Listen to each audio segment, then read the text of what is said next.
Shabana Azmi Hindi cinema की एक प्रमुख अभिनेत्री है जिन्होंने समानांतर सिनेमा, पैरेलल सिनेमा से लेकर मुख्यधारा की फिल्मों तक अपनी छाप छोड़ी है। वे फिल्म, टेलीविजन और रंगमंच की दुनिया में अपनी बहुमुखी प्रतिभा के लिए जानी जाती हैं। उन्होंने 160 से अधिक फिल्मों में काम किया है और 5 राष्ट्रीय फिल्म पुरस्कारों से सम्मानित हो चुकी है।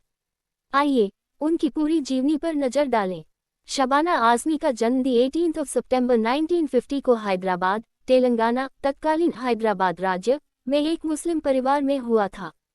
उनके पिता कैफी आज़मी एक प्रसिद्ध उर्दू कवि, गीतकार और पटकथा लेखक थे जिन्होंने कई फिल्मों के लिए गाने लिखे। उनकी मां शौकत आज़मी एक मशहूर अभिनेत्री थी जो रंगमंच और फिल्मों में सक्रिय रहीं। शबाना के एक भाई बाबर आज़मी है जो फिल्म निर्देशक है और एक बहन निसा विट्टल है। शबाना का बचपन लखनऊ और मुंबई में बीता। उन्होंने अपनी स्कूली शिक्षा Saint Joseph convent school, Hyderabad से पूरी की। उसके बाद उन्होंने मुंबई के फोर्ट कॉन्वेंट स्कूल से माध्यमिक शिक्षा प्राप्त की। स्नातक के लिए उन्होंने सेंट जेवियर्स कॉलेज, मुंबई से बीए, अंग्रेजी साहित्य की डिग्री हासिल की। साथ ही वे film and television institute of India (FTII) Pune से अभिनय में डिप्लोमा प्राप्त करने वाली पहली बैच की छात्रा रहीं। यहाँ उनकी मुलाकात कई प्रमुख निर्देशकों से हुई जो उनकी करियर की नींव बने। शबाना ने 1974 में श्याम बेनेगल की फिल्म अंकुर से हिंदी सिनेमा में डेब्यू किया। यह फिल्म एक सामाजिक ड्रामा थी जिसमें उन्होंने एक ग्रामीण महिला की भूमिका निभाई। फिल्म ने बॉक्स ऑफिस पर सफलता पाई और शबाना को सर्वश्रेष्ठ अभिनेत्री का राष्ट्रीय फिल्म पुरस्कार मिला। ये पुरस्कार उन्हें डेब्यू फिल्म के लिए ही मिला, जो एक दुर्लभ उपलब्धि थी। अंकुर के बाद शबाना ने समानांतर सिनेमा में अपनी मजबूत पकड़ बनाई। 1970 और 1980 के दशक में वे न्यू वेव मूवमेंट की प्रमुख अभिनेत्री बनी। उन्होंने स्मिता पाटिल के साथ मिलकर सामाजिक मुद्दों पर आधारित फिल्मों को लोकप्रिय बनाया। उनकी प्रमुख फिल्में इस दौर में निशांत 1975, कंदासवारी 1976, स्पर्श 1980, आर्थ 1984 और पार 1984 रहीं। आर्थ के लिए उन्हें दूसरा राष्ट्रीय पुरस्कार मिला, जिसमें उन्होंने एक आधुनिक महिला के भावनात्मक संघर्ष को बखूबी निभाया।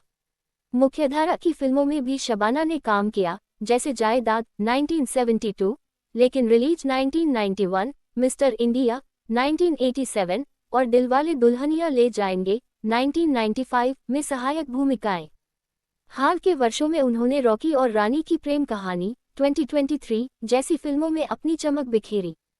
कुल मिलाकर उन्होंने 160 से अधिक फिल्मों में अभिनय किया, जिसमें अंतर्राष्ट्रीय प्रोजेक्ट्स जैसे गौडमदर 1999 और फायर 1996 भी शामिल हैं। रंगमंच पर शबाना ने अपनी मां शौकत आज़मी के साथ काम किया और तुम्हारी अमृता जैसी नाटकों में सराही गई। टेलीविजन पर उन्होंने शतरंज के खिलाड़ी 1987 जैसे सीरियल्स में अभिनय किया। शबाना आज़मी को भारतीय सिनेमा में उनके योगदान के लिए कई पुरस्कार मिले हैं।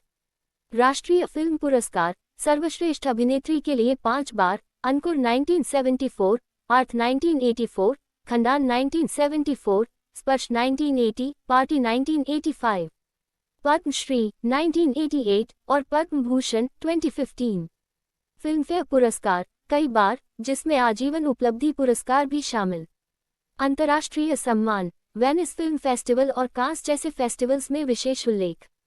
वे सिनेमा के अलावा सामाजिक कार्यों में सक्रिय हैं, खासकर महिलाओं के अधिकार, एड्स जागरूकता और सांप्रदायिक सद्भाव के लिए।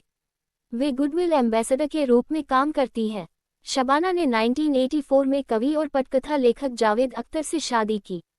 जावेद पहले हनी ईरानी से विवाहित थे और उनकी 2 संतानें फरहान अख्तर, निर्देशक, और जोया अख्तर, फिल्ममेकर, हैं। शबाना ने इन्हें अपने सौतेले बच्चों के रूप में अपनाया। उनका कोई अपना बच्चा नहीं है, लेकिन वे परिवार के साथ करीब रहती हैं। शबाना एक सेकुलर और प्रगतिशील विचारधारा की महिला है। वे शाकाहारी हैं और योग का अभ्यास करती हैं। उनकी पसंदीदा फिल्म मुगल-ए-आज़म है। 2020 में वे एक सड़क दुर्घटना का शिकार हुई, लेकिन जल्दी ठीक हो गई। शबाना आज़मी आज 75 वर्ष की आयु 2025 तक में भी सक्रिय हैं। वे भारतीय सिनेमा की एक प्रतीक है, जिन्होंने महिलाओं की जटिल भूमिकाओं को स्क्रीन पर जीवंत किया। उनकी फिल्में सामाजिक बदलाव का प्रतिबिंब हैं। भविष्य में वे अधिक अंतर्राष्ट्रीय प्रोजेक्ट्स और सामाजिक कार्यों पर ध्यान केंद्रित करने की योजना बना रही हैं।